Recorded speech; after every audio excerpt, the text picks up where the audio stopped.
اسرائیل کی جنونی جارحیت کسی طور کم ہونے میں نہیں آ رہی۔ قابض فوج نے غزہ کے علاقے شیخ رضوان میں رہائشی عمارت کو نشانہ بنایا۔ حملے میں بچے سمیت مزید 2 فلسطینی شہید اور متعدد افراد زخمی ہو گئے۔ زخمیوں کو اسپتال منتقل کیا گیا، جن میں بعض کی حالت تشویشناک ہے۔ امدادی کارکنوں کے مطابق شہادتوں میں بھی اضافے کا خدشہ ہے۔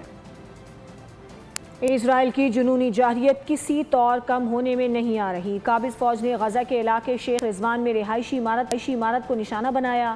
حملے میں بچے سمیت مزید 2 فلسطینی شہید اور متعدد افراد زخمی ہو گئے۔ زخمیوں کو اسپتال منتقل کیا گیا، جن میں بعض کی حالت تشویشناک ہے۔ امدادی کارکنوں کے مطابق شہادتوں میں بھی اضافے کا خدشہ ہے۔ اسرائیل کی جنونی جارحیت کسی طور کم ہونے میں نہیں آ رہی۔ قابض فوج نے غزہ کے علاقے شیخ رضوان میں رہائشی عمارت کو نشانہ بنایا۔ حملے میں بچے سمیت مزید 2 فلسطینی شہید اور متعدد افراد زخمی ہو گئے۔ زخمیوں کو اسپتال منتقل کیا گیا، جن میں بعض کی حالت تشویشناک ہے۔ امدادی کارکنوں کے مطابق شہادتوں میں بھی اضافے کا خدشہ ہے۔